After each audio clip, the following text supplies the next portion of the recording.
or afternoon, depending on where you are in the world, everyone.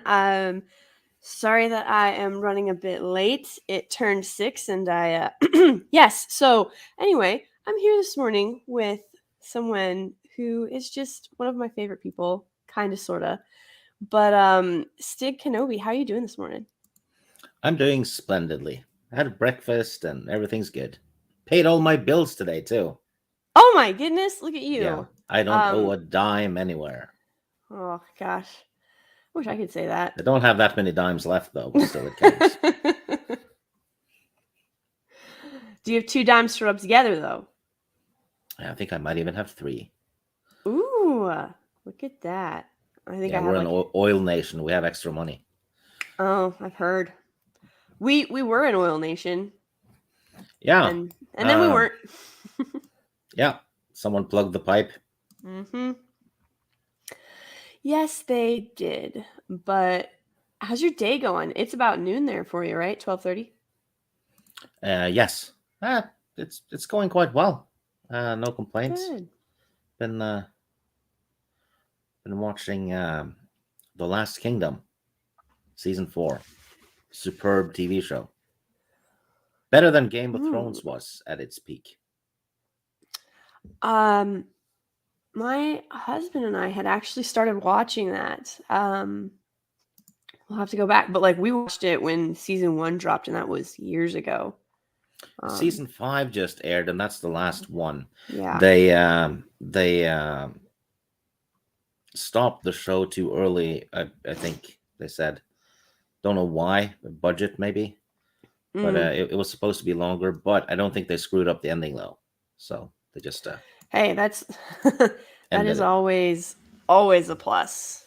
That's a good Yeah. thing. Um, it's I Good morning, everyone. Hello, Prince Lethal. Yes, 24 minutes late. I uh I am just trying my best to emulate Gary. But, that's what we do here. We just all about the love. Isn't that right, Stig? You're all about the love. Oh yes, I'm a beam of sunshine. Yes, indeed you are.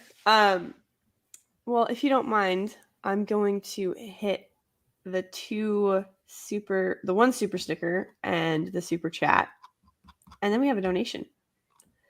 Because you're here and people love you. That's why we're getting all of this wonderful stuff. Oh, I highly doubt that. But Oh my goodness. So, uh, let's say the donations are for me, but I give them to you okay, we can totally. because I have 3 dimes. Remember? That's right. You do have 3 dimes, and I Yeah, only have a nickel. yeah. It's true. It's true, folks. But so Darius Munchausen sends a $4 super sticker. Thank you so much. And it looks like a cup of coffee. I think it's a pear with a cup of coffee. So thank you so much for that. And Bastard for $5 over on the donation side says becoming monetized doesn't mean becoming insane. Your choice of streaming hours has me concerned. You have many who love you, and I guess we must have an intervention. Okay, but the reason we are doing it at this time is because this works for Stig. Isn't that right, Stig? Well, it works for me in 8 hours too. But it doesn't work for me in 8 hours. See? So it's about you. So it's your fault then. It is my fault. Yes, guys. I'm sorry. So, but it's only once. It's like once a month. And Yeah. besides, it's 2 movies that are well worth it. So, Yeah. And then Prince Lethal for 5 Australian says, "Officer and a gentleman in the streets, but Conan the Barbarian in the sheets." You know it. That's the way to live. I mean, although I call bullshit because Australia is so oppressed. They don't have sheets. they don't have sheets. Yeah, I'm not even sure they have streets, to be honest. I mean, it's entirely possible that they are on the struggle bus, but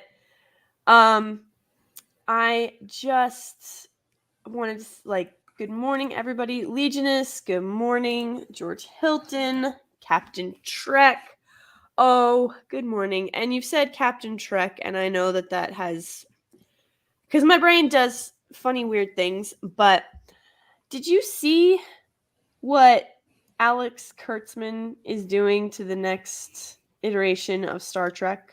I'm not a huge Star Trek fan anyway, so I'm definitely a normie.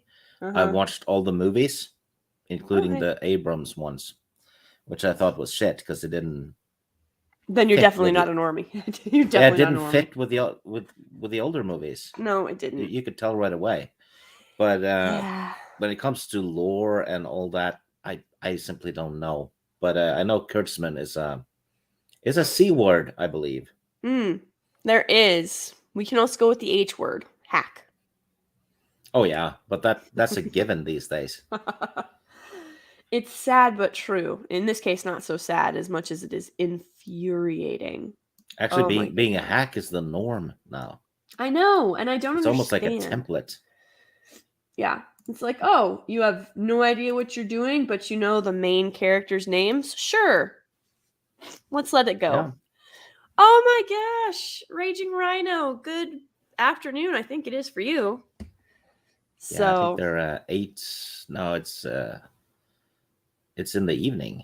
Is it the evening? Oh, that's right. It'd be like 6:30 for you guys in Australia, right? Raging? I'm thinking it's more like 8.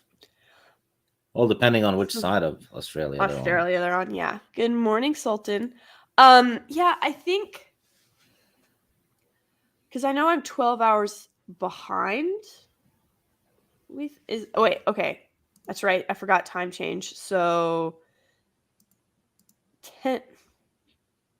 Oh, you guys are in that weird half-hour thing. Yeah.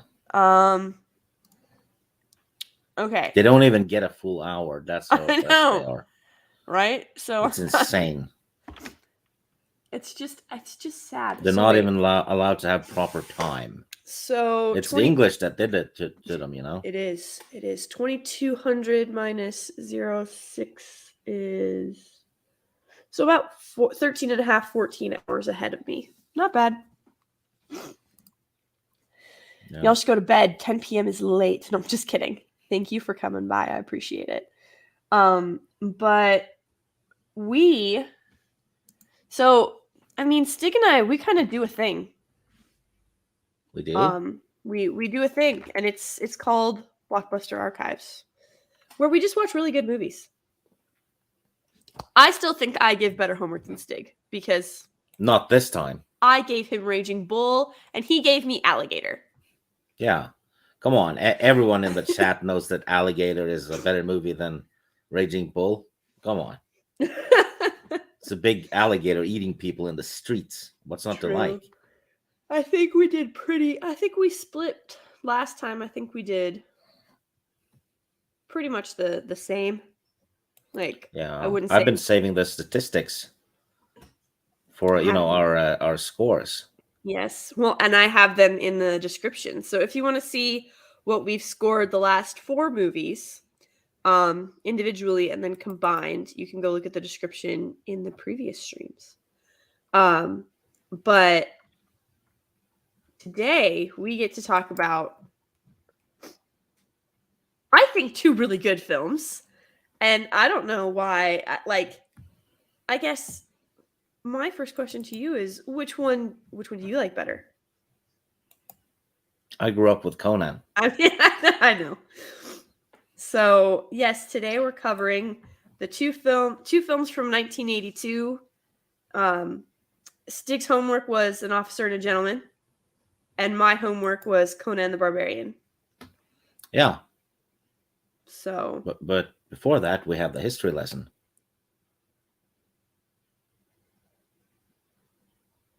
We do, from 1982 facts, global and USA. Not that USA facts can't. This is an educational channel. Yes, we are all about the education. Education and entertainment. That's our maiden names. I like it. Well, I believe. Did you go first last time? I think you did. I don't know, but Huh. I can do something cool, and I can roll a dice. Oh, yes. A Yes, you can. D20. I don't have a. Oh my gosh. I have a D20. 1 to 10 is you. 11 to Okay. 20 is me. Sounds good. 19. God dang it. You dropped it on the 19th. No, I'm just kidding. Go No, ahead. the players always get fucked up when I roll a dice. When I actually roll high. This is why you're not my dungeon master. Yeah, because you'd be dead. Yeah, like several times. Yeah. Well, I guess. Well, you'll start the movie review then, and I'll start this one, and we'll do one Okay. each, right? Yeah. Okay. This is a very nerdy fact, which is close to my heart, actually. The Commodore 64 8-bit home computer is launched by Commodore International in Las Vegas, and it's released in August. It becomes the all-time best-selling single personal computer model. The C64 dominated the low-end computer market for most of the later years of the 1980s, and it had, between 83 and 86, it had 30 and 40% share of the US market, and 2 million units were sold per year, outselling the IBM PC, Apple computers, the Atari 8-bit, and all of that. Approximately 10,000 commercial software titles were made for the Commodore 64, including development tools, office productivity applications, and video games. Mostly video games, though. Games were released on cartridges, tapes, and floppies. So if you had a floppy drive back then for the C64, that was a pure luxury. It was an insane leap. And new games are still being made for it today. That's awesome. That is awesome. And I still have my original Commodore 64 in an original box, and it works. Wow. That's all. That's just wow. Yeah. Well, guys, I've got, mine is less cool than the Commodore 64. But you simply can't top the Commodore 64. You can't. So I'm not even going to try. 1982 is when Valley Girl and Valley Girl terminology was born, and the place to be in the US was the San Fernando Valley, home of, you guessed it, the Valley Girls. And they made Val Speak the colloquial language of the day. Films like Valley Girl and Frank Zappa and Frank and Moon Unit. Zappa's hit was Valley Girl. So, isn't the Karate Kid? They take place in the Valley, doesn't it? I believe so, yeah. All Valley Championship. Mm-hmm. And then it's, oh gosh, are you guys ready? So some of the Valley Girl terminology that has still, this is proof that the 80s are just immortal. Valley Girl terminology, very first term, like, used as an interjection. That was like the worst thing ever, or to indicate speech. And she was like, get out of my way. Shit, I even used that. The 80s will never die, I swear. I caught Valley Girl 19. Yup. As if. And totally. Probably. Bitchin'. Grody. Whatever. For sure. Totally. See? Oh my god. Trey. So? Seriously? Gnarly? Are you serious? Anyways. Okay, that's all the Valley Girl that you're getting out of me, because I want to gag myself with a spoon. Yeah, I, Yeah. I feel you covered it quite well.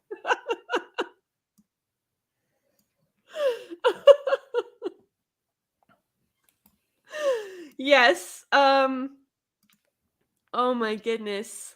I don't like when my Valley Girl comes out. She's had to come out for a few plays and stuff, and I don't care for it. I always feel, I don't know, weird afterwards. Yeah. So it's just, oh, Redneck Gringa, good morning, love. You just missed my Valley Girl. So, Yes. I'm going to talk like this the rest of the day, and it's a I feel so problem sorry for the because I person. have another stream in like 12 hours, and I'm still going to sound like a freaking Valley Girl. I should not have read that fact. I'll be in a taking a burning hot scolding shower afterwards. But it's so incredibly true, guys. I mean, I still hear a crap ton of that lingo today, Yeah. and it's 40 freaking years later. If The it was made in the 80s? 80s, it was made to last. It was made For to good. last. For good or bad. And yep, I'm just, oh my god. You know what, Stig? I What? completely forgot. Also, chat, I had this set up to go, and then, I like did my, are you eating something? I'm jealous. What are you eating? I'm not going to tell you. I'm not. It's chocolate. You're not Yummy. supposed to tell women you're eating chocolate because they lose their Why? damn minds because they don't have any If I chocolate. want, That is. if I want chocolate, I will get myself some chocolate. But it is only 6:43 in the morning here. Did you know that it's Norwegian chocolate is ranked the third best in the world? Yeah. Is it better than Swedish chocolate? Yeah. Is it better than Swedish chocolate is man shit.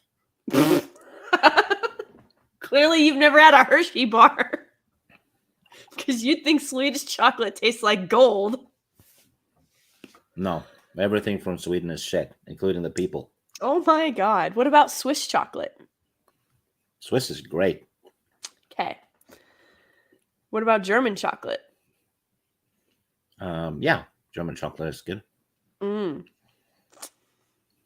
ask you another one, but I won't. I had this set up for you guys because today is a day. It is a day. And I just feel like there's just not enough luck to go around, really. So please have a little dance and have a little luck on me.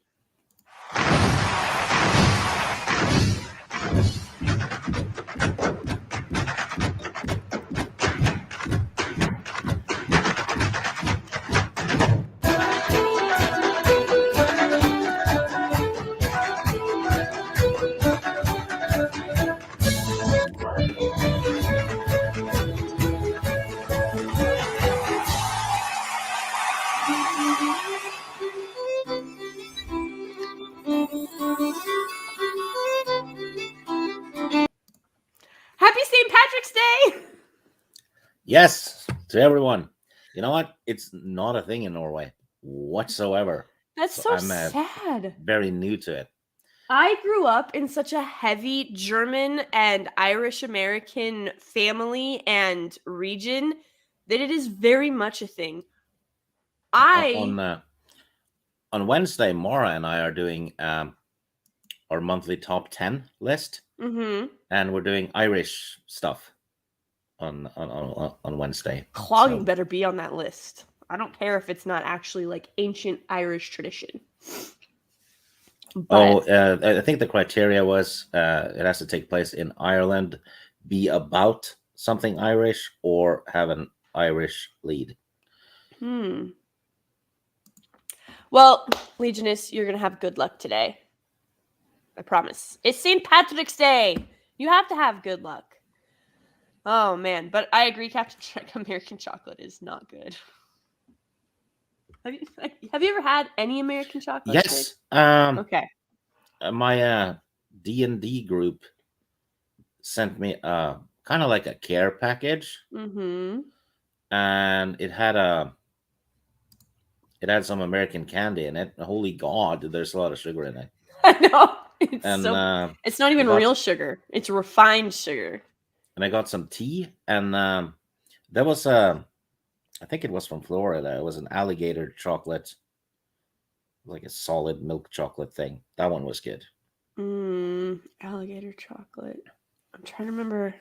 I don't think I know that one. Um yes, Japanese chocolate is good. Good morning 315. Because we just go by numbers here because, Destiny 2. Hopefully you play that. Otherwise that reference will make zero sense. And Darius Munchausen says, when my mom got to pick the vacation destination, we went to Hershey, Pennsylvania, where the whole town smells like chocolate. Okay, but the whole town smells like American chocolate, which is very different than any other kind of chocolate you're ever going to smell in your life. So there's that. But yes, so I think we've successfully moved on from my first fact, thank God. So Stig, you want to hit us with your second? Yes. The second is also computer related. In 1982, we had the first computer virus. It's called the Elk Cloner, written by a 15-year-old called Rich Skrenta. Um, it infects Apple II computers via floppy disk. It was attached to a game which was set to play. The 50th time the game was started, the virus was released. But instead of playing the game, it would change to a blank screen that displayed a poem about the virus. And it reads like this: Elk Cloner, the program with a personality. It will get on all your disks. It will infiltrate your chips. Yes, it's a cloner. It will stick to you like glue. It will modify RAM to send in the cloner. Computer viruses were more fun back then. Yeah. But after having experienced a lot of um, computer viruses, especially in the 90s, I have a bucket list that if it's on my bucket list rather. If I ever meet someone who's made a computer virus, I'm going to beat the shit out of that person. Like maybe really maybe awesome. don't admit to premeditation for battery on a live Oh, stream. I'm fine with it. I'll take the prison sentence too. No problem. I'll beat the fuck out of them. Well, okay then. And I won't feel bad. But anyway, 1982, the first official computer virus. Wow. Very cool. And I guess this is a special, like, it's, remember, I feel like we just said that if it's made in the 80s, it was made to last. Yeah. Well, in 1982, EA, Electronic Arts, was founded. And they're kind of on the struggle bus lately. But I think I have a hatred for EA. Yeah, you and just about everybody else. Quite and for good reason though. I think if we're gonna be perfectly honest, like EA, if they had remembered who their customer base was, or is rather, and stuck to just developing fun games and kept all of the other BS out of it, they would be as strong as the Valley Girl colloquial is today. Yeah. EA But is basically the video game developer of that. It's kind of like Disney's twin. Disney is EA now. yeah, They're buying up franchises, same as EA used to do. yep. I also remember when I used to see EA on a disc. I would be like, oh man, this is gonna be good. Yeah. I don't think that anymore. They went bad when they bought Origin, which was the biggest RPG developer in the 80s and up until mid 90s. Ultima Online was made by Origin, which was the first successful online RPG. Didn't know that. And the Ultima games were basically kind of like the BioWare RPGs of the 80s and 90s. They were way, way ahead of their time. They were the first games to have NPCs that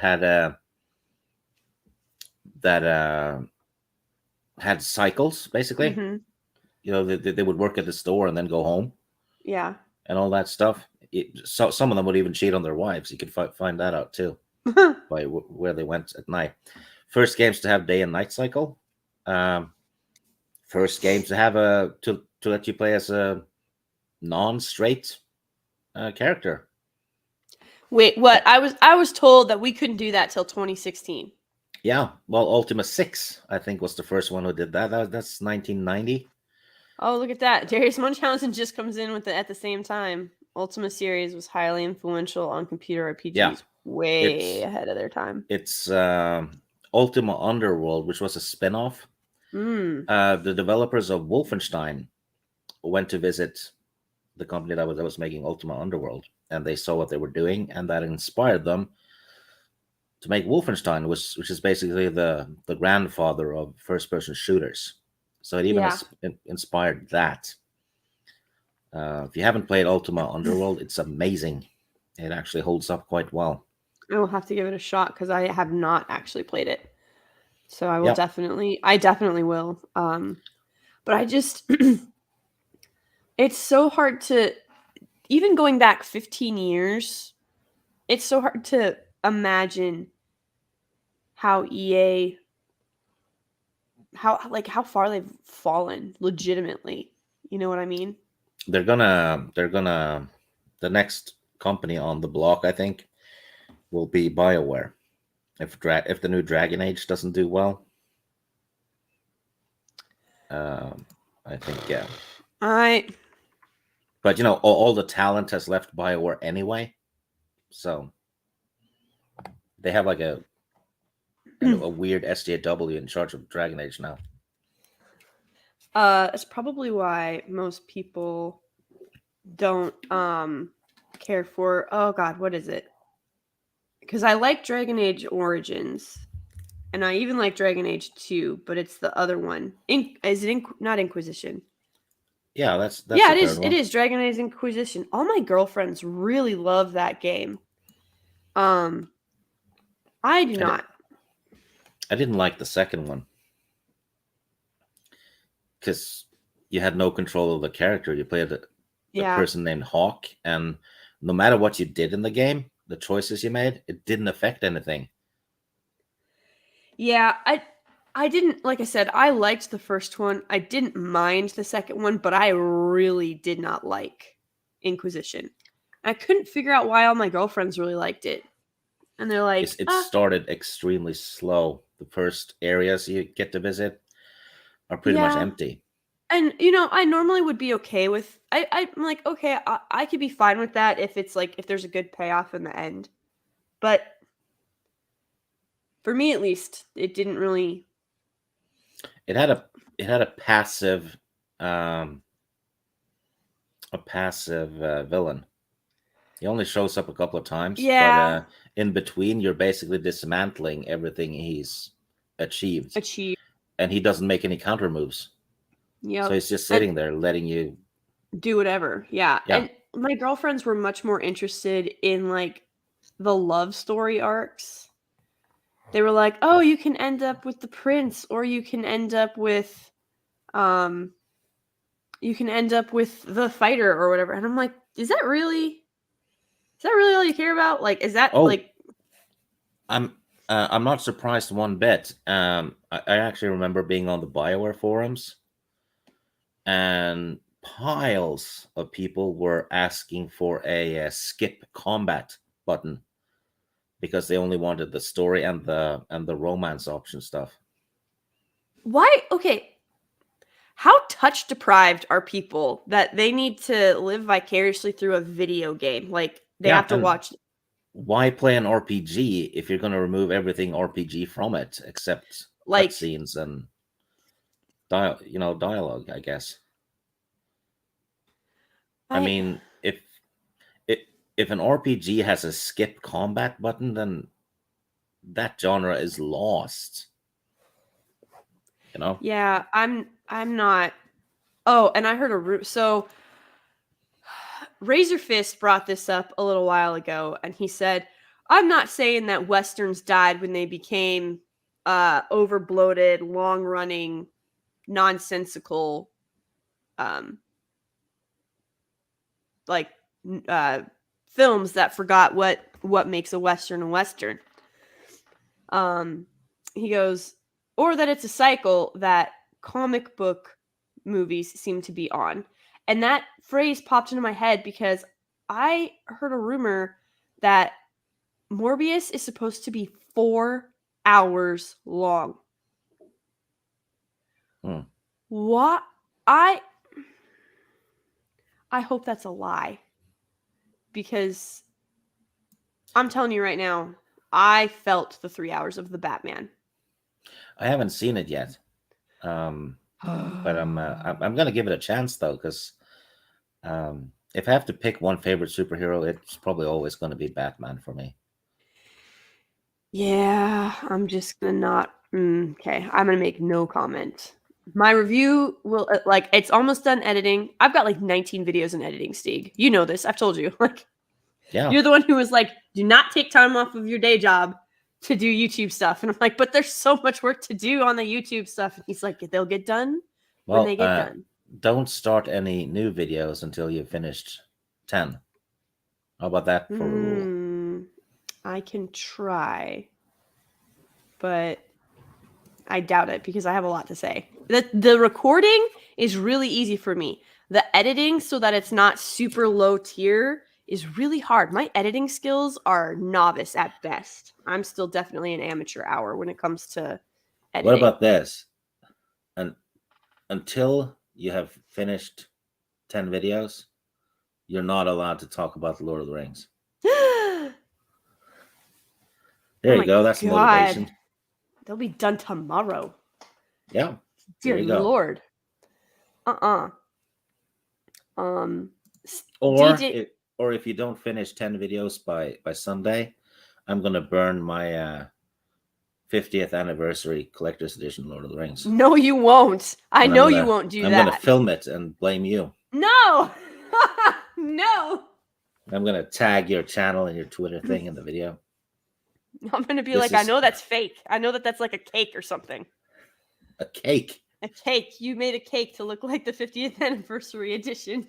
If I was that skilled, I'd probably have more than 3 pennies. I thought it was 3 dimes. Oh, dimes. Just kidding. D-Day Direwolf for 5 says, thank you very much, D-Day Direwolf, says they are filming the Last Kingdom special, which will be released in theaters if I remember correctly. Oh, good. Oh, I did not know that. Cool. I still haven't watched season 5, so they're probably doing it like Deadwood almost, and releasing the finale as a movie. As a movie, which I know they did that with Firefly too, and a lot of people really liked the movie. So yeah, that's good. At least it's some kind of an ending, which is nice. I'm sure your editing skills are far above the highly paid editors in woke Hollywood. Thank you, Is it Cathu on the Hookala? That's what we're gonna say. Cathu on the Hookala. I appreciate that. It's yeah, I understand why people employ editors now. But whenever I make a video, I just film my computer screen with a phone and talk shit about 5 pictures. You know, the top 5 list. You haven't seen them? Good grief, madam. I'm sorry. It's perfectly okay. I don't like watching them either.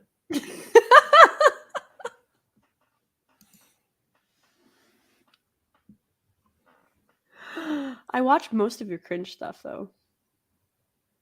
Oh yeah, Mara and I did another one Mhm. yesterday. That was. I don't know how you guys keep it to 3. Like, Oh, it's extremely difficult, but it's also I feel violated after those streams. it's quality content. I'm telling you, it's good stuff. Like, I need to go This take like a is salt bath afterwards to try and scald all of the everything off of me. yeah. It's just like I feel the wrongness seep into my body afterwards. Like, yeah. So I'm gonna go ahead. Okay, it's your turn for. Oh, it's my turn. It's your turn. Okay. My third fact is the Falklands War happened in 1982. It was a 10-week undeclared war between Argentina and the United Kingdom. The United Kingdom invaded. It's actually very similar to what's happening with the Ukraine. Anyway, they invaded in 1982 over 2 British dependent territories in the South Atlantic, the Falkland Islands, and its territorial dependencies, South Georgia and the South Sandwich Islands. The conflict began on April 2nd when Argentina invaded and occupied the Falkland Islands, followed by the invasion of South Georgia the next day. On April 5th, the British government dispatched a naval task force to engage the Argentinian Navy and Air Force before making an amphibious assault on the islands. The conflict lasted 74 days and ended with an Argentinian surrender on the 14th of June, returning the islands to British control. In total, 649 military personnel were killed, 200 on the Argentinian side, 255 British military personnel, and 3 Falkland Islanders died during the hostilities. Dire Straits, the Brothers in Arms song, is about that war. Oh, I didn't know that. See, this is an educational channel. It is an education. I'm learning too. We're all learning things. Very, you can see parallels with what's happening today. Yeah, you can. Yeah. So, for sure. Well, man, I feel like in the 80s, America was just kind of. I know Nero. Yeah, America was way happier, but also I know Nero didn't actually play a fiddle while Rome burned. But I feel like 1980s America was very much let's just play the fiddle while everything burns. Because in 1982, Adobe was founded in California by Chuck Gasick and John Warnock, and is still like it comes standard on most PC equipment today, but you can pay to upgrade to their Adobe Suite performance package, which gives you all the bells and whistles. So yeah, man, there was so much like the 80s was such an optimistic time in America. We need to get back to that. oh yeah, that's going to be an uphill battle now. Yeah. Because if you're optimistic about anything, the SJWs are going to cancel you and tear you down. Because 13 years ago, you might have made a gay joke or something. Yep. Pretty much. Why are you so happy and others are miserable? It's not fair. You need to be miserable too. Which is a very bizarre way to handle life. I'm just saying. But yeah, so EA and Adobe were founded in the same year. And I mean, got so much so much tech was created in California. And the Commodore 64. Yeah. That's a massive thing. So it was an incredible year for technology in 1982. Yeah.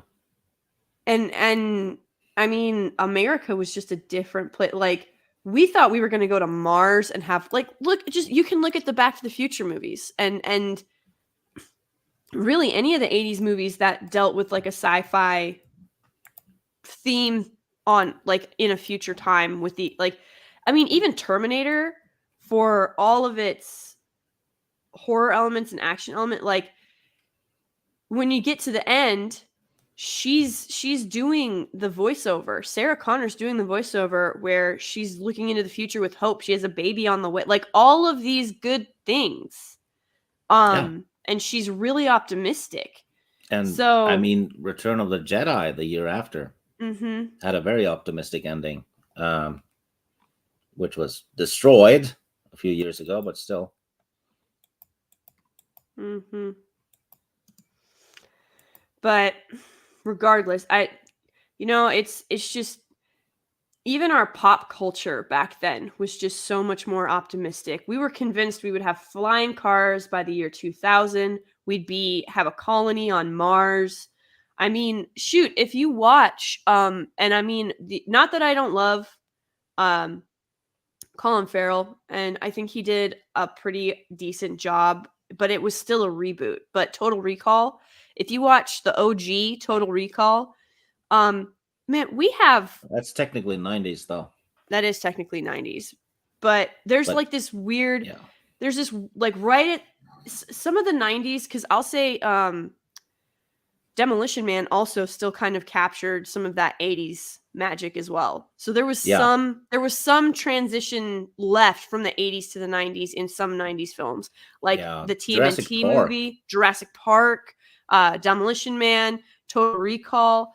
But if you watch Total Recall, like we have colonies on Venus, Jupiter, 3 moons of Jupiter.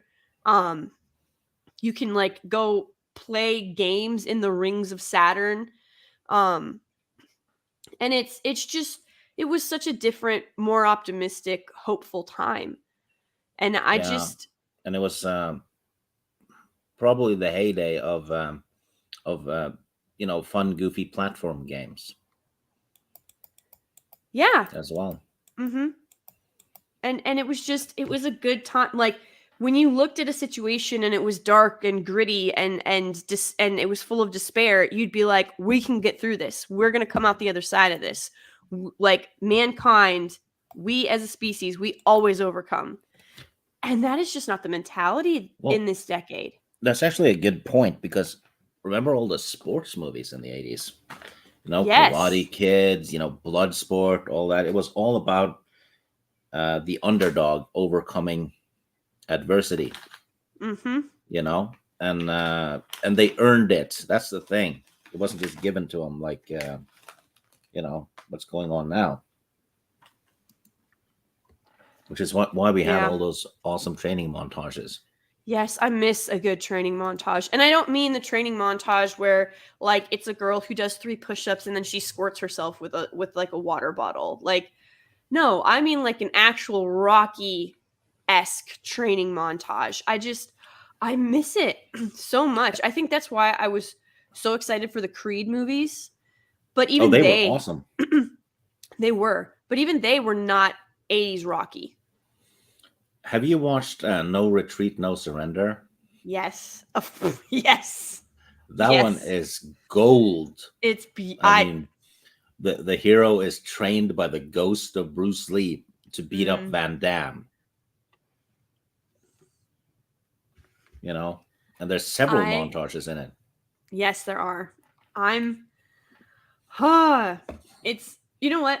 Here's the thing too. A lot of those fighters, yes, they had a lot of energy and they were so masculine and just like they were larger than life. But have you ever seen the interview where it's Jet Li is talking about Jackie Chan? Because did you ever watch The Forbidden Kingdom? Yes. With the both of them in it? Yeah. And the two of them fight, but neither of them like really wins. It's sort of almost always ends in a draw, kind of. And Jet Li was I think it was a promotional interview. I'd have to go find it. But someone asked him, they were like, so if you and Jackie really fought, who would win? And Jet Li is like, oh, like we both have a lot of respect. He was trying to be like very not give a direct answer, basically, right? Because he didn't want to. He's like, I don't want to ruin, someone's hopes or dreams or whatever and stuff like that. They're like, no, like just tell, like, who do you think in a fight between you and Jackie would win? And of course, everybody's thinking Jet Li is going to say Jet Li. And he said that I have spent my life mastering one type of fighting. Jackie Chan has spent the equivalent of 5 lifetimes mastering several. And Jet Li made a point. He said, if Jackie and I ever fought and Jackie didn't hold back and I didn't hold back, Jackie would walk away. Yeah, because Jackie Chan is indestructible too. That too, yes. He's virtually indestructible. Yeah. And he's just, I had no idea. Like, I knew he was trained, obviously, in martial arts, and I knew he had started training when he was very, very, like 3 or something like that. I had no idea that he was a master of like 5 different martial arts. And I'm not throwing master around lightly. I mean, he has literally mastered 5 different types of martial arts. That's insane. Yeah. But see, he never gets enough credit for that because he's known for the slapstick comedies, which are great. They are great. Yeah. Oh, and I think it was in the 80s. You had Once Upon a Time in China 2, which is a Jet Li movie. Where he fights Donnie Yen in it. Mm-hmm. Donnie Yen versus Jet Li. Great fun.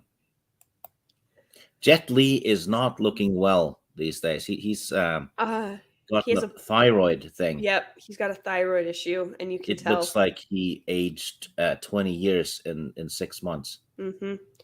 I think I can't remember exactly what they said the issue was, but basically his thyroid is in a constant state of inflammation. Yeah. So whatever condition it is that he has, there's not a whole lot that they can do about it, which is just devastating. So guys, I would really recommend, so small story time. I had to go to a different gym on Tuesday night. Says I dislocated my ankle a few weeks back and I haven't been able to do cardio in a while. Like, I had a 3 a.m. run this week, and it was a 4 a.m. run yesterday. And it was my first run in 6 weeks. But I had to do a stationary bike before that to make sure that my ankle was strong enough. Because I don't know if you guys I've broken that ankle twice, and now I've dislocated it. So it's... I used to play football, European football. Yeah. And I'm right-legged, which means my weight was often on the left. And I've twisted my ankle close to 20 times. Because after you've done it once, yeah, it's more the ligaments gets a slack kind of. So it's a lot easier to do it a second time. But probably 20 times. One of them, I did it so badly I tore loose a bone, ripped muscles and tendons. Damn. Was on crutches for 6 weeks, which is a lot if you just twisted your ankle and didn't break anything. Yep. I dislocated it. I dislocated it 6 weeks ago, and haven't been able to do cardio. I have, and I felt it. Like, when I went on my run yesterday, I felt that I hadn't been doing any cardio for like 6 weeks. I just had training sessions, but like, it's not the same thing. But I couldn't get on an elliptical. I couldn't get on a treadmill or I couldn't get on anything because my ankle was just that screwed. I'm still in a brace. I'm not on crutches anymore or anything like that, thank God. But I went to the gym Tuesday night, and I just hopped onto a stationary bike. And I just, like, when I go to the gym, guys, like, when I work out, I smile. I love going to the gym. I love working out. And it had been 6 weeks since I had done any real form of cardio. So, like, when I was on that stationary bike, I didn't want to get off. I was so happy. But I knew that I could only do 30 minutes on the stationary bike, because if I went any more than that, I was risking my ankle. Just like yesterday, my 4 a.m. run, I only did half a mile because I don't want to. I've just come out the other side of this, so if I blow my ankle out right away, I'm going to be in worse shape than I was. You want a tip? So, if you want to strengthen the injured ankle, put a couch pillow on the floor and stand on it with one leg. Because you have to really use your muscles for that, because it's, the pillow gives, right? Oh, yeah. So basically balance on the injured leg on top of a couch pillow. You'll feel it right away. I'll have to give that a try. I'll probably give it don't do it right after you injure it, though. Yeah, I'll have to give it at least another week. But yeah, so I had to drive like 35 minutes to the gym because I don't own a stationary bike because I run. So I drove to the gym. I hopped on the stationary bike, and I got done. And this dude walks up to me, and he like I said, I don't pay attention to anybody when I'm at the gym. He taps me on the shoulder and he's like, "What are you listening to?" So I let him listen to it, and I was like, "You can find it here." He's like, "Oh man, thanks." He's like, "I have never seen anybody so happy to like be in the gym." And I was like, "Dude, you need a new playlist because I love it." I mean, the fact that I can actually be here and do something and move my body is just phenomenal. Like, it's a blessing because I don't have an ailment that prevents me from doing it. I don't have a thyroid issue where I have nothing to give, because it literally just wipes you out. I don't have a blood disease. Yeah, I have a busted thyroid, Eesh. and basically, I do get sleep issues. When it's acting up, I can go for 4 days without sleep, even though I'm dead tired. At normal times, but I just don't fall asleep. Oof. But when I wake up in the mornings, though, it's like my fuel tank is at 30%, even if I've slept a lot. Yeah. So you kind of need to. It's almost like a mental battle before you get out and move. It definitely is. But so the way that I do that is like when I roll out of bed, I don't even let my feet hit the floor anymore, really. I just sort of slide into the push-up position, and I make myself do a minimum of 20 push-ups. And if I can do more, I do more. But my absolute minimum in the morning is 20 push-ups so that I can just get everything moving and flowing. And it's become so second nature that I don't even think about it anymore. And I just feel ready for the rest of the day. Like whether I have a training session or I have to head out and take care of animals or field, like whatever it is that I have to do, just get the kiddos up and wrangled. It's just it pumps me up. It pumps me up for the day, and I love it. You know what the trick is, though? Hmm. If you like don't want to work out or something, just ask yourself, what would Conan do? True. That's it. There you go. That's all I gotta do. Frodo didn't give up either. Well, I mean, he kind of did. Sam sort of like I should be more like what would Sam do? Because like Frodo was like he was dead on the mountainside. He was like, "Oh, I'm at the doorstep of Mount Doom. Now is a good time to lay down." I know that's not what happened, but yeah. Oh, we have more. We do. And would you mind, Van? I have to go take care of one thing. Sorry, tiny humans are rustling, so I'll be right back. Okay, I'll talk to the chat. Perfect. I'll be right back. Thanks. Bye. Okay, ask me questions in the chat until the tiny humans have been dealt with. Let's see. Good morning, Faye. Hope you're well today. Let's see what else. Apparently, I have a condition where I have so much testosterone that I have to release it on YouTube. Well, that's very debatable. Very, very debatable. I don't have that much testosterone at all, to to be honest. I'm a lazy bum.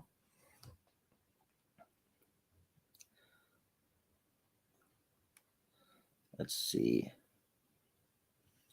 Dustin does not speak. He hates the gym every second, but doesn't want to die early. Choices. Yeah, I think you probably made the right choice if you went to the gym anyway.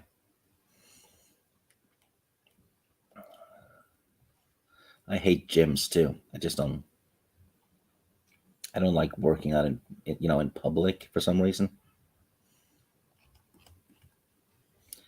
Too many idiot people, you know.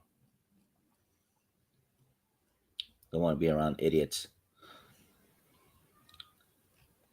Let's see.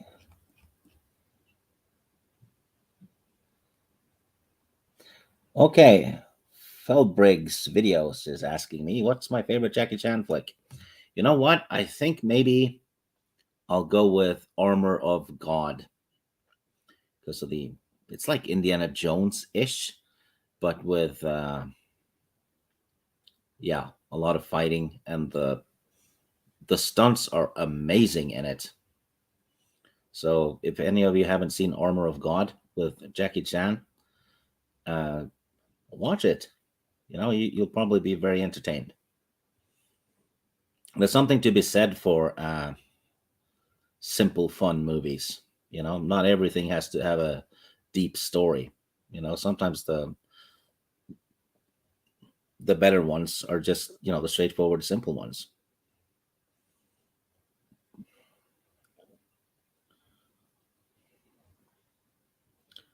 Let's see. Darius Munchausen says I miss going to the gym. I went to Powerhouse, which was full of huge guys getting huger.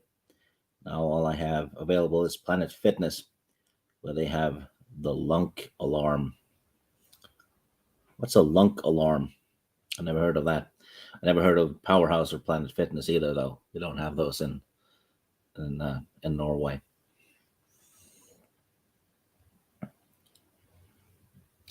Correct, Fate. Armor of God is a great one. Oh, what's my favorite movie from the 90s? I guess maybe Terminator 2. I think. Yeah, if I have to pick one, probably the director's cut of Terminator 2. Probably for nostalgic reasons. I think I first saw that one on, I think it was Laserdisc. And correct me if I'm wrong, though. But I seem to remember watching it. A friend of mine had gotten a lot of money for his confirmation, and he bought a Laserdisc player, claiming this was going to be the next new shit, and he was gonna be early. And he started. I think he probably bought 50 or 60 Laserdisc movies, and if he still has them, he can probably sell them for quite a bit of money because it's become a collector's thing. Yeah, so Terminator 2. Let's see. Yeah, people are mentioning First Strike, Super Cop, Operation Condor. All great stuff. Mudcrab says movies can be too simple. I made the mistake of watching Monster Hunter a few weeks ago. It was painful. Yeah, I almost made that mistake myself. So yeah, now I'm gonna listen to you and not make that mistake. Faye is asking, do I have a favorite action star? Well, it's tied between Stallone and Schwarzenegger. So one of the two. They're both very, very entertaining, especially the early Arnold movies where he can barely speak English. It's a lot of fun. Yes, Shadows Lost 72. I remember he had to flip those laser discs over. It was like almost like an LP play, discs, vinyl, about the same size. Oh no, nothing to. Yeah, I've been talking to the lovely people in the chat, so all good. Yeah, Yes, but anyway, moral of the story was, so to end up my story, sorry, I know I'm just cutting into yours, but dude came up to me and he was like, "What are you listening to?" And he's like, "I have never seen somebody have that much fun at the gym." And I was like, "Oh my God, I love working out." And he's like, "How come you're not on the treadmill killing it?" And I like point down. I clearly have a brace on. And I'm like, "Because I can't." And he's like, "Wait, so what you just did wasn't even you at like full power?" And I was like, "Yeah, no." And he goes, "Oh, God help us if you ever come back and you're not injured." And I was like, "Dude, you just like, there was a point on the stationary bike where I was air drumming because I was having so much fun. Um, and it's just the fact that I can move. I'm so thankful for it. And then when you see some of your heroes like Jet Li, who used to be just masters of their own body, not be able to do anything about their condition, it just makes me that much more grateful that I can move. It Um, can change pretty damn fast. yeah. I got my thyroid messed up due to a throat infection. God That was, dang, really? yeah, and I used to be in very good shape back then. I was playing football at least 6 times per week. I was playing volleyball twice, and working at a fish factory. Hmm. And I was riding my bike everywhere and jogging, and I probably could not have been more active. Yeah. And then boom, energy gone. Yep. Man, I'll tell you what, the thyroid, like, I think it's not that I'm afraid of it. It's just like knowing all the things that could possibly go wrong with your body where you won't be able to do something. I really do think that you should just take advantage of the fact that you can move. Yeah, I Um, mean, all it takes is, you're walking past a building, a roof tile falls off and hits your head and damages your neck and all. I mean, yeah, That's all it takes. that really, and like crap like that does happen. Or you could get rear-ended and then you like, depending on how hard you get hit or the angle you get hit from, I mean, Yeah, you'll be jacked up the rest of your life. yeah. A friend of mine, she got rear-ended, and she's disabled now. Mm, She's getting yeah, because the neck was damaged, yep. and they It's can't find exactly what's wrong. yep. But she gets insane migraines and stuff. Mhm. She's out for I think for a week at a time, Yeah, that just doesn't surprise me. just in bed in a in a dark room, just praying that it will pass. Oh, So that she would can't be hold a job because when that happens, she'll be gone. Yeah. gone for a week, with no warning, right? Mm. Yeah, that's just Yeah, and oh, she that's said so she sad. fully understands employers that won't hire her because they'll Mhm. be one short at Yeah. with no notice, and they don't know for how long. So she had complete understanding for people who Yeah, and simply can't hire. that's actually pretty incredible because there's a lot of people who, in her position, who wouldn't take that mentality of, "Yeah, I completely understand." It would be more like, especially in today's day and age, "Well, why shouldn't I get free leave whenever this happens? Like, I didn't Yeah, ask it to happen to me." it's also Um, very exploitable because the person could just go, ah, shit, I don't want to go to work today, so I'm just going to blame it on. yeah. Yeah, Yeah, so there's I mean, guys, really, if you just approach situations with gratitude and honesty, and it really makes your entire worldview shift. It yeah. really truly does. Um, I think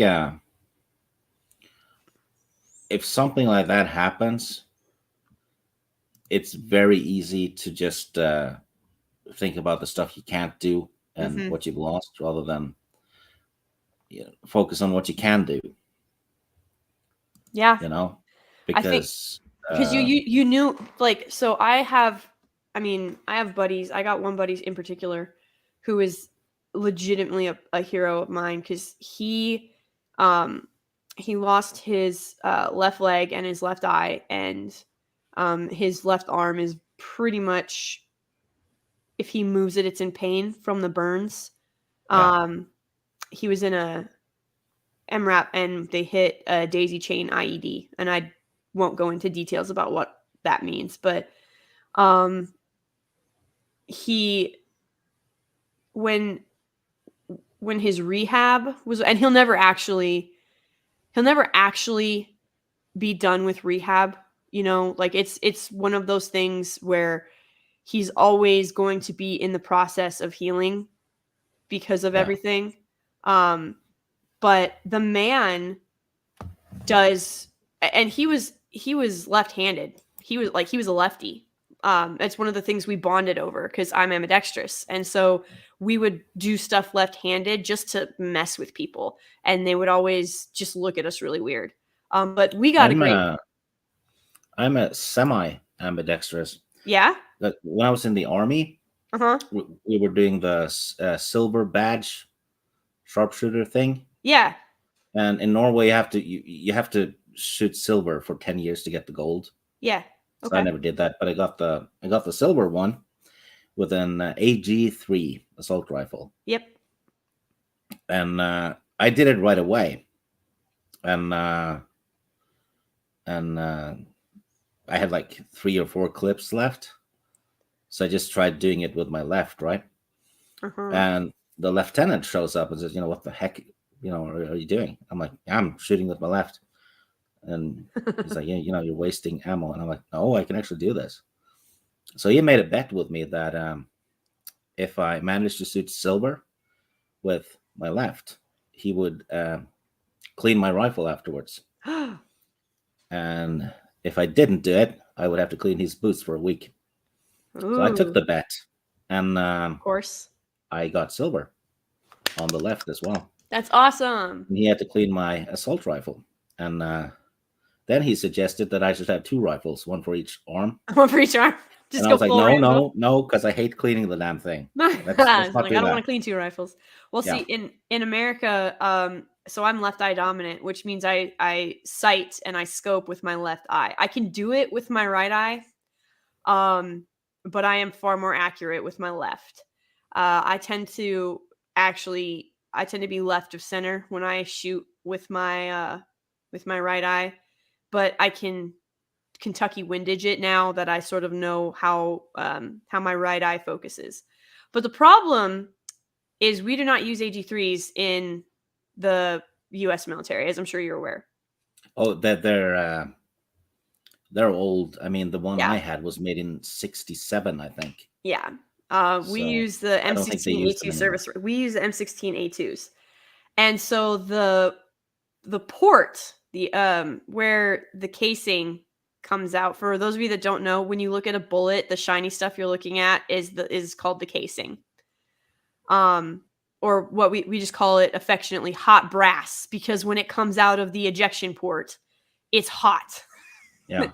And if you catch hot brass, I have hot brass burns from catching hot brass, because when you shoot left, when you're left eye dominant, you catch way more hot brass than everybody else. Yeah, because it pops out on the other side for you, basically. Yep. So you catch a crap ton of hot brass. And I was so sick of catching hot brass.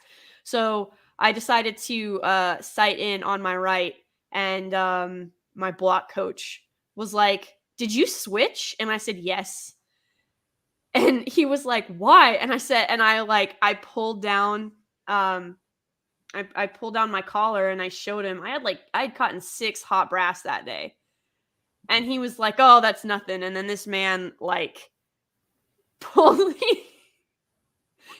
me off the block, and so it's in the winter because our sleeves were down. We don't roll sleeves anymore, but back then we did. And he goes and he pulls his arm out. This man looks like he just stuck his arm into a container of hot brass. That's how much hot brass this man has caught. And it's gone down his shirt, or down his, down his camis, and gotten caught in the arm and stuff. And he's like, it's burned holes in more blouses. That's the top of your cami. So he's like, it's burned more holes and more blouses than you'll ever probably own in your Marine Corps career. I mean, but he's a block coach, so he's around the stuff all the time. But yeah, his left arm just looked like it had been stuck into a hot brass barrel. Yes, Duskin. And it looks like you do speak. Right-handers who are left eye dominant, those are the funnest ones to watch on the line because they can't sight in with their right eye. Can you throw with both? Yep, I can throw with both. I can catch with both. I hit with both. I golf. I found this out. My husband was like, "Here, babe, try to hit this," and I was just like slicing the crap out of the ground. And I was like, "Let me try something." So I switched my grip, and then I did it. And he's like, "Why? Why are you lefty?" And I'm like, "Because it's just." I was like, "That's how I bat, and that's how I like that's what I do." I can't throw with my left. You No can't. chance. But I can shoot with my left when I play football. Oh, nice. Yeah, I don't get that much, bang on the shot though. But I can do placed shots with my left. Nice. You know. Okay. But yeah, my left arm for throwing and stuff, that's definitely not a thing. I haven't had to throw anything in a long time. The last thing I had to throw was a grenade, and those things are pretty light. They go pretty far. So yeah, I remember throwing grenades. That was always kind of a rush. Usually they.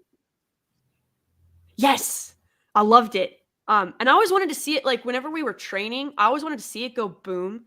And they're like, "No, don't get in the habit of watching your grenade explode because if you're in a combat situation and you're throwing a grenade, if you're watching your grenade explode, it means you're looking at your enemy, which means they have a chance to, pop you in the head before your grenade goes off." And then you're supposed to move a bit. Yeah. You're supposed to duck down and move a bit so you don't pop up at the same spot. Yep. Duck and roll. But yeah, I remember the one time I was like, I really want to see this go boom. And so I like peeked my head over the blast wall to see like what it did.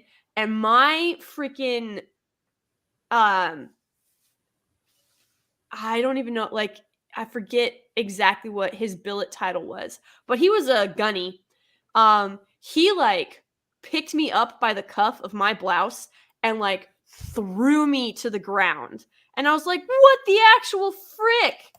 And he was like, he goes, "Bet you're not going to stare at your grenade again." I was like, "Fine."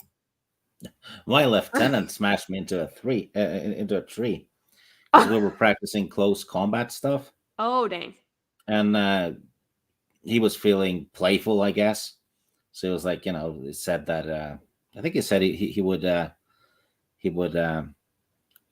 clean the boots for someone if they managed to get him to the ground. And I was like, fuck it, I'll do it. And then it threw me like a rag doll. And then as a joke, I pulled my bayonet, which was blunt anyway, which just spurred him on, right? He was like laughing and, "Yeah, come on, use the bayonet." And then he grabbed me by the uniform at the chest. He just grabbed a fistful and one of my arms and swung me into a tree, kind of like Jason Voorhees style. Oh no. Yeah, like, oh my god, back ow. first, just smashed me into it.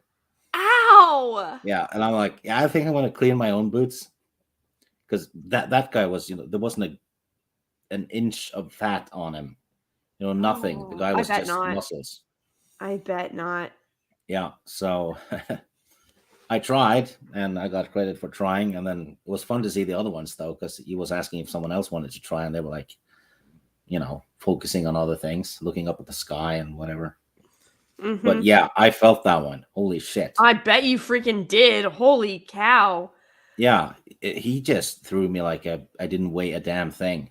Oh man. It had like all the wind was out of my body. Yeah. When I made contact, I feel I've had to have that happen to me a couple times. I'll tell you what, when my body made contact with the ground, I didn't think I was gonna get up. It's like I'm just gonna stay here forever now. Yeah, it's like you get like a stun tremor. Yeah. That lasts in your body. Yes. And you're just like, you sit there and you're like, yeah. Yeah. All right, we're gonna just never move again. This has been fun. No, but for real, it's insane what your body goes through. when you do that stuff, and I don't know what the equivalent rank is in the Norwegian army, but in the Marine Corps, gunnies are basically either your really pissed off uncles or your very capable grandpas. Sometimes, depending on your rank, like if you're a sergeant, they're more like dads to the sergeants, because the sergeants are dads to everybody else below them. And then the staff sergeants are like the cool uncles, unless they're hyper motivated and they're basically already a gunny just with one rocker instead of two. But gunnies, I think, just so I don't know if it's something that happens in their promotional ceremony, but I swear to God, they get the strength of 10 men when they become gunnery sergeants, because I'm not a small woman. Like, at that point, I was like 160 pounds of muscle. And he picked me up like I weighed nothing and just like threw me to the ground. And I just looked at him and I was like, what the, what? So it's just, yeah, it's insane kind of what goes on. But I think, if you don't mind, Stig, I'm going to do because did you do your third fact, right? Yeah, I have two Yeah. left. So what if I do my third and then we get into the movies, because I've only got about 18 minutes left. Oh, yeah. Will Yeah, that let's do that. Let's Okay. talk about the movies we were supposed to. We were supposed to talk about, right? So my last fact for this show, but I mean, this has been a fun show. Yeah. The top movie in the US in 1982 was E.T., the Extraterrestrial. I thought it was the extra testicle. Oh, different genre. My bad. Different genre. That's right. Yep. It had a finger in it, though. It did. A glowing finger at that. And then the most popular TV show was 60 Minutes on CBS. In fact, CBS swept the board. It had the top 4 most popular TV shows.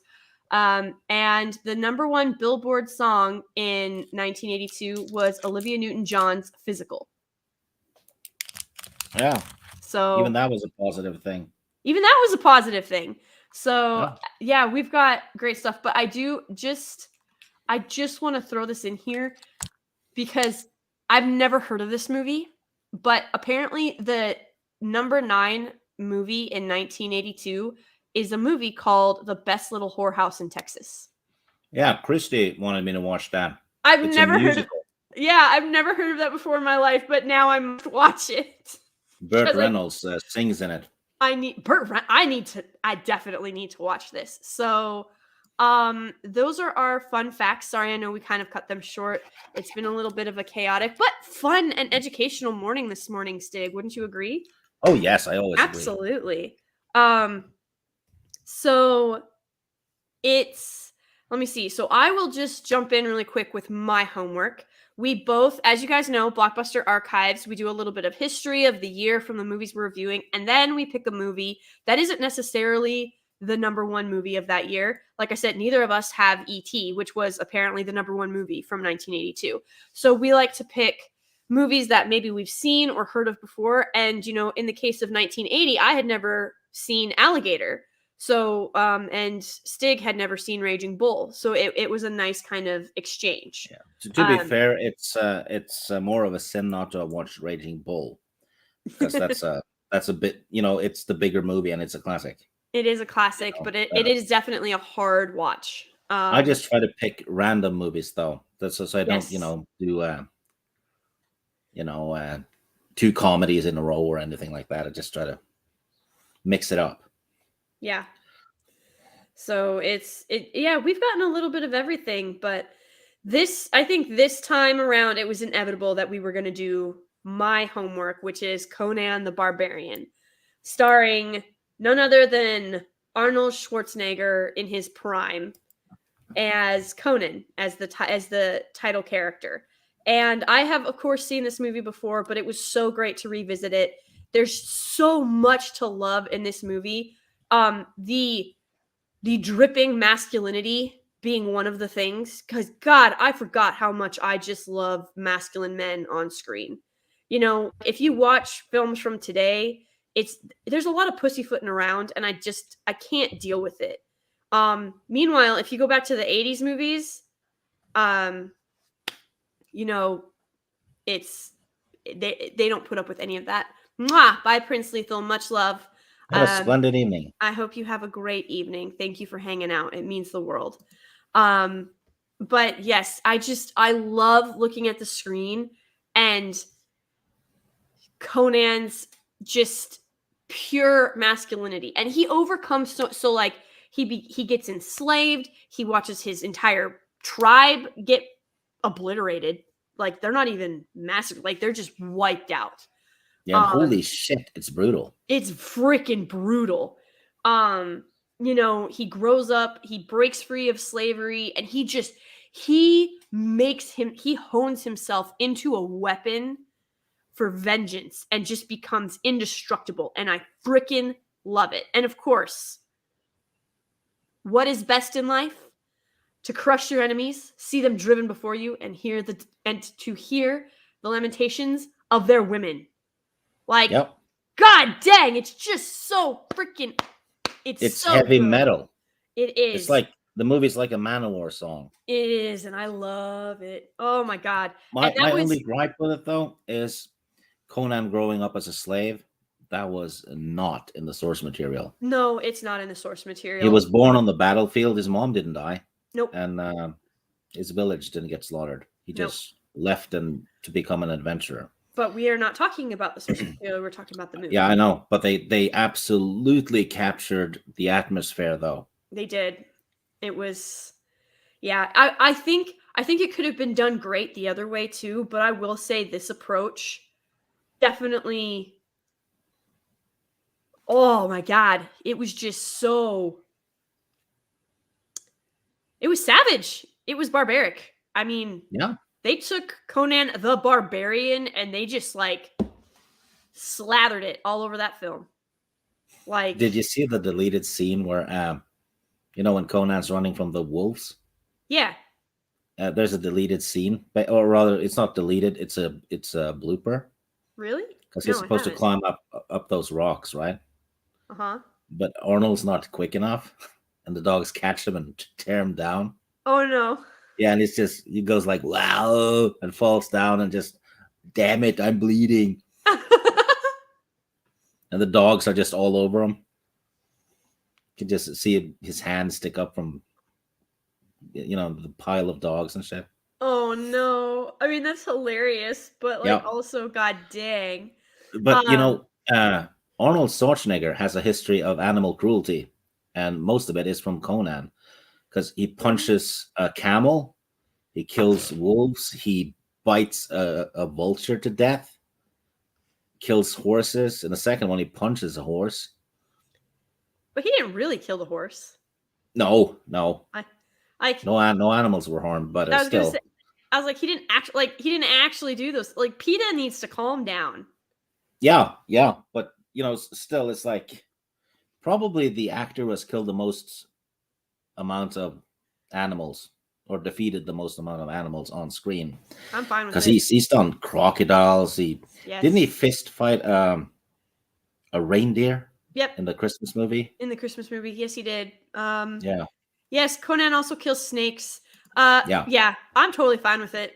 I need, that's why, I don't know if you've ever watched The Expendables. I love those freaking movies too, because it's just a callback to the 80s greatness. And I'm like, yes, I love this.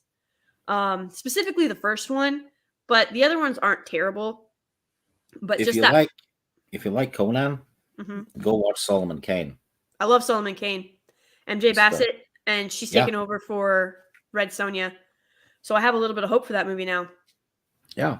So, yes, I'm a big, big fan. But to stay on topic, because I want to give you at least 6 minutes to do Officer and a Gentleman. Yep. I think, oh God, if I had to pick a favorite scene from Conan. I know what it is. Oh. It's Conan's speech to Crom before the final battle. Oh my god, that is yes, that one is really good. Yeah. And can we just say that Tulsa Doom is like an excellent villain? Yes. Like actually a challenge. Just oh powerful, presents like doesn't get cucked so that Conan can look strong. I mean, it is literally the two of them are just like clashing peaks of their power. You know what I mean? It's just incredible to watch. Yeah, and Conan's girlfriend in it is awesome as well. And look at the the diversity. You have an Asian guy, you have a Latino guy, you have a female, you have an African American, and an Austrian. Yeah. More Yep. diverse than Marvel today. Yep, absolutely. I And the think soundtrack, probably the best the in any movie. score is amazing. I Yep. love it. It's You're supposed to play it on 10. you're supposed to play it on 10. Okay. I'll play it on 10. I'll play it on 11. Why stop at 10? It's supposed to, it goes to 11. It goes to 11. It's supposed to be loud. Yes. Oh, you can't not just be inspired by this movie and just want to like crush your enemies' skulls and then drink out of them. Yep. It's just fantastic. Start reading the books, especially the Robert Jordan ones. Oh, I'm already I'm already there, my friend. I have blown through some stuff, and I always make time for my reading, and I am thoroughly enjoying myself. I will just say that. So, Yep. It's good. It's so good. And you know what? I don't get why they call it toxic, because they're like, oh yeah, the scantily clad women. But yeah, what's Conan wearing? Conan's like naked, and I love it. Like, look at his like. I could stare at that man's chest forever. Legionist, yes. I absolutely loved shirtless, buffed Kevin Sorbo. I was a huge Hercules fan. Ness, I know. He was in other shows, particularly Andromeda, but I don't get to see him. I don't get to see his ripped arms like ever, with the exception of I think like 2 scenes in that series. So, yes, buffed Kevin Sorbo was like, Indiana Jones may have been my first on-screen crush, but Kevin Sorbo was like my true love. I was like, I got to watch him once a week. He was just powerful and awesome, and I loved it. But again, staying on topic. So if I had to rate Conan between the story, the score, the casting, the fact that it's just the overarching plot and all of the subplots, and I don't even care if it's biased. Like, we all have. I'm going to give it a 9 out of 10. I'm landing on a 9 too. That is an 18. I think that's the best one yet. Yes, guys. It's the second place is Das Boot with a 17.8. Yep. This movie delivers everything it's trying to do and then some. Absolutely. Give this one a watch, guys. Conan is mwah. It is a masterpiece. It is adventure. It is escapism. It is romance. And I'm sorry. You know what? All these smut readers out there, Stig, I mean, you've heard me talk about the invasion of my book club and whatnot, but like, you can't tell me all these freaking TikTokers and Instagram, it's called Bookstagram, who are like, yes, I'm into the smuts and I'm into the, all right, if they watched this, they would be totally down for the way Conan behaves when it comes to women. And they cannot deny that. All these women out here virtue signaling. They should read Conan the Triumphant, I think it was. He bangs the shit out of a chicken. I'm just saying, all these readers out here who are like, hashtag me too. And, we want allied men. But no, they want Conan. They want Conan the Barbarian. I am not ashamed to say it. Like, I am so happy that I have my husband, because I could not deal with a pansy ass soy boy femme whatever. Like, no, I do not want an effeminate male. I want a capable, freaking just masculine, to crank that shit up to 11 man. And that's what I have. So I'm okay with it. I'm happy. But like, I just look at these other people who are like, no, I want an ally. I want this. All right, I'll tell you something. My man opens the door for me. Does yours? No, you yell at him if he does. My man freaking out-earns me, and I'm perfectly okay with that. He works his ass off. I have a college degree. He does not. It doesn't bother me. Honestly, I feel like I wasted a lot of time with college, if I'm going to be perfectly honest, because there was very few things that I learned in those classrooms that I couldn't have learned on my own. So no, I have a man who thinks about me, who is considerate of me, who is an excellent father. He's an amazing role model. He is just like, he is the stone foundation on which we build our house. And so you killed him and buried him. I killed him and buried him. That's right. No, but he works. You know what you're supposed to do?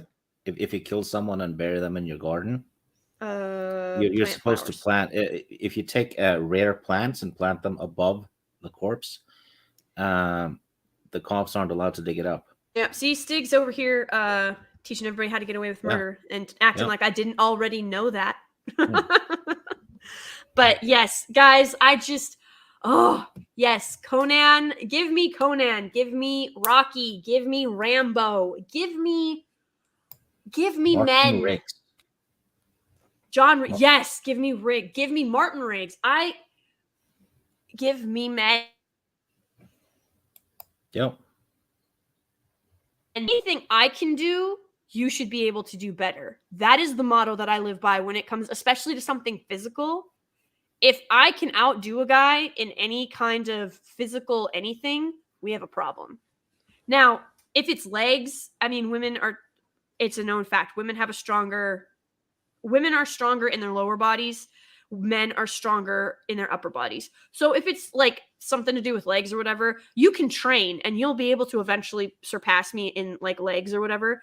But if my slow ass can outrun you, we've got a problem. If my freaking ridiculous self can get more pull-ups than you, we've got a problem. So just saying, like, if you are a capable, confident woman, you want a capable, confident man. You want a capable, confident partner. You don't want someone that you have to wipe their nose. That's not what you get into a partnership for. I don't know if those are old-fashioned ideas or not. I just know that is how I have, like, it's been working pretty well for me and the hubby. I will say that. 10.5 years. So that would be my suggestion to you guys. Stop trying to find someone that you can dominate and find someone who is going to be a partner. So there's that. But yes, Conan the Barbarian, 9 out of 10. Absolutely fantastic. It, like Stig said, it delivers on everything. Adventure, intrigue, magic, destruction, redemption, vengeance, blood, power, love. I'll even throw love in there. Like, it's all there. And some of the kills are insane. They're brutal, and I freaking love it. Oh, it's fantastic. But, Stig, you had homework as well. Yes, an officer and a gentleman. We do contrasts here sometimes.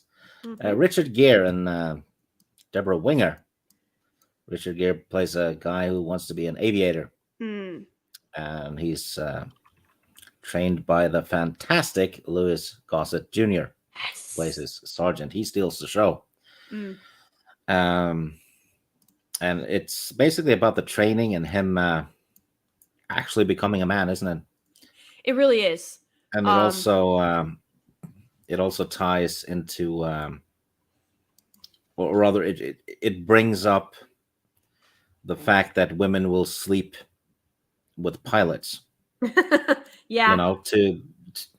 for a chance at a rich life financially. Yes. The movie doesn't shy away from that. Deborah Mm-mm. Winger's character, though, is not doing that. Nope. She's the one who doesn't. Her friend does it, and I don't like her. You're But not supposed to. Richard Gere and his friends are sleeping with women and using them as well, using their status in a sense to get laid. Hmm. Yep. So it shows both sides and the damage both sides can do. Yep. And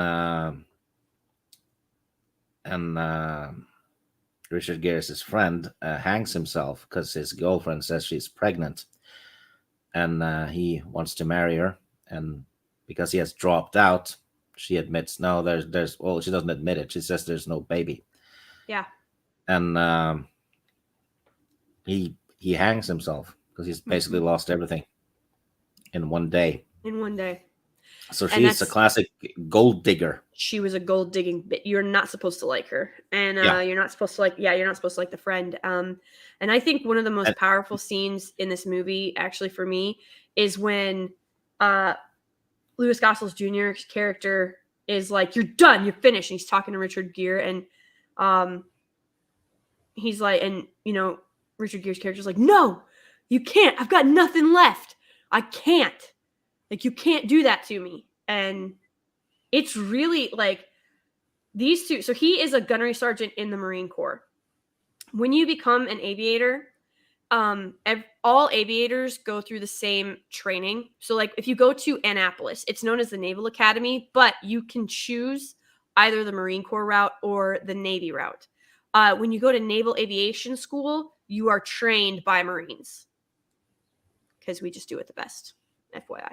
yeah. Also, it's at the near the end when he kind of ditches Deborah Winger, whom I think is a dreadful actress, by the way. Hmm. Um, he has a physical fight with Louis Gossett Jr. Yes. And Gossett kicks him brutally in the balls Yep. because the balls is what he's been thinking with up until that point.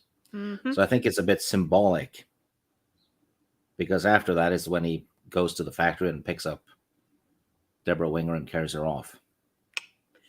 Yeah. And So I don't think well, I think the place he got kicked was deliberate. I do too. For the story, it was symbolic. Mm-hmm. But Absolutely. great song in it, Joe Cocker. Louis Gossett Jr. blows it out of the park. He's the best actor in the movie By far. Yeah, He is incredible. it's not even a contest. I've never been a fan of Richard Gere. Really? Yeah, I never liked him. I think he's boring. Oh, that's fair. I would have never assigned this movie for homework if I'd known you hated him. Nah, that's No, a lie. it's I still fine. would have. It's him and Matthew Broderick. I hate them. Oh, damn. Okay. Yeah. Anyway, it's a good story, with several messages in it. Mm-hmm. Definitely worth a watch for everyone because you do get to see both negative sides of the same story. Yeah. Because Richard Gere's friend he's using the lady for just for sex, right? Because he has in his mind he's going to move back to Oklahoma or where it was to marry another lady, which he hadn't told her about. Yep, had not mentioned. So he kind of deserved what he got. Absolutely. And so did she, because she ended up with nothing. Mm-hmm. So it was basically you reap what you sow for both of them. Yep. Which I thought was good. It wasn't a one-sided, you know. Yeah, well, one of them is literally the innocent victim and all, or like whatever, you know what I mean? Yeah, They were They both shit had people. they both had ulterior motives. Yeah, and the Dire Straits song in it, playing at the pub, "Tunnel of Love."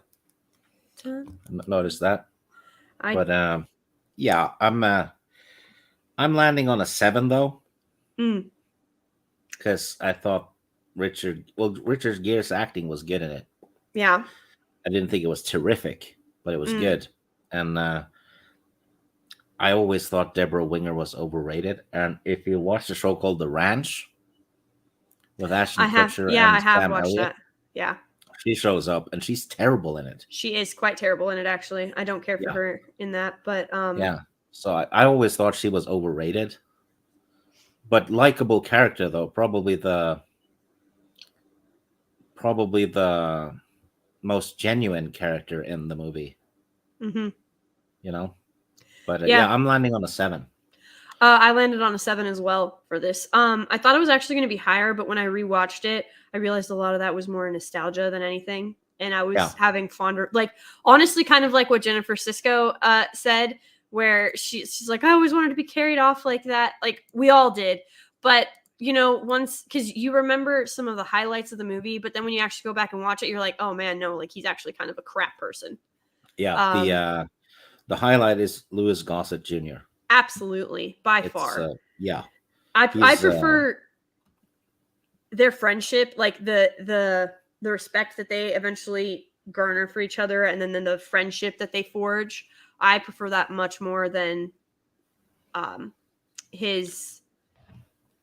I would have loved to have just seen a movie about that character, to be honest. Yes, that would have been fan-freaking-tastic. Do a Louis Gossett Jr. movie like that. I know he got an Oscar for this, but overall, the guy is underrated and he overlooked. Is criminally underrated. Yeah.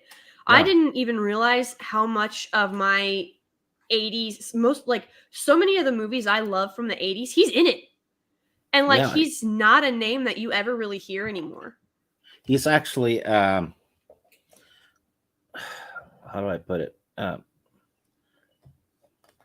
Maybe the only good part about Jaws 3 is Louis Gossett Jr. because he plays a piece of shit, a greedy piece of shit in it. And he's great at that too. He is fantastic. So Jaws 3 is a guilty pleasure movie, though, I must admit. Hey, you know what? That is totally fine. I think we might have to do just like a Gossett Jr. Like we might just have to do like a respect stream for him at some point. Like do like our top 5 underrated actors. Yes, absolutely. I think that would be, maybe that's what we should do instead of 5 facts next time. We do our top 5 most underrated actors of the 80s, because there's so many of them. I don't understand. Or we could just do like a regular stream with our top 5 underrated movies and top 5 underrated actors. Oh yeah, we could definitely, absolutely. Yeah, let's do that. I like it. Jennifer Sisko mentions Iron Eagle. I need to rewatch that one because I've seen it just once. A friend of mine had it on VHS, and as I understand, there's 4 of them, and I want to watch all of them. Very nice. Yes, I didn't know there were 4. I'm gonna have to definitely give that a look. I have what's my next homework? Your next homework. Well, I don't know if you were hoping for A New Hope, but that's not your homework. It's Return of the Jedi next. Yeah, you know what? I'm sick of talking about Star Wars. So, if you didn't pick that one, I'm glad. Yeah, we are in 1983 for anyone that is curious. And I was actually going to do a Tom Cruise film. It was All the Right Moves. But I was like, you know what? We haven't really done an actual comedy per se, like a genuine comedy. You know what I mean? Yeah. So I was like, I was like, let's do Trading Places with Dan Aykroyd and Eddie Murphy. Excellent. I have it on Blu-ray. I love it. Perfect. It's been a while since I watched it too. There So you go. yes, looking forward to it. What is Well, my homework? I have two for you, so you can pick one. Ooh, I love choices. Yeah, because they can be difficult to find.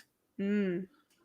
Your first choice is Blue Thunder with Roy Scheider and Daniel Stern and Malcolm McDowell.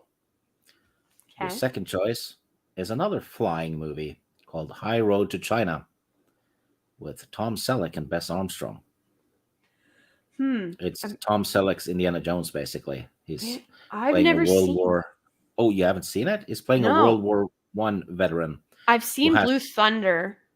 Yeah. I've not seen High Road to China. Basically, has to fly basically a snobby lady from Istanbul to China so she could find her lost father to sign a will or something. Otherwise, her inheritance is gone because he's going to be declared dead.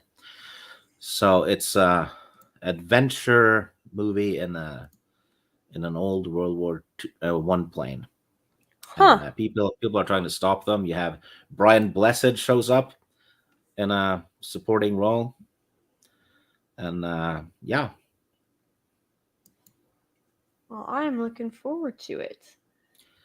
All right. Well, folks, so to wrap up, in case you're either... Which one do you pick? Oh, well, obviously I'm going to pick High Road to China. Because I've seen Blue Thunder, but this High Road to China sounds really good. Yeah, okay. I went High Road, Mud Crab. So she took the high road. I took the high road. So to kind of sum up, Stig's homework for next month is Trading Places with Dan Aykroyd and Eddie Murphy. My homework is High Road to China with Tom Selleck, who I love. So I'm actually looking really forward to this. He's a masculine slob in it. Perfect. I love it. There's so many good... he has a sidekick, too. Dude, 1983 was so hard for me because I was like, oh my God, Flashdance and Sudden Impact and Star Wars. Wait until you see 84 and Octopussy. 87. I know, like, I'm so glad that we're just going to there's so much to watch. It's so great. So, like, I am... So maybe we should, once we reach... 1990? Maybe just go to like 95 and then come back to 1980 and start over. Yeah, because that's the Blockbuster era, isn't it? Mm-hmm. So, I mean, I would go all the way to 99 so that we could I would force you to watch The Mummy with Brendan Fraser. Force me. I have it on Blu-ray. I know. I would force, like, that would be your homework. It would not even be a question. That would be such bad homework. One of my favorite movies. Horrible. But, yeah, no, I think because there's just so much to love from this era. But so homework for next month. I know I've said it like 4 times, but this is for just as much for me as it is for you guys. But we've got Trading Places and High Road to China. Yeah. And everyone watching, try to watch those movies as well. Yeah. Give them a watch so that when we talk about them next week. Yeah.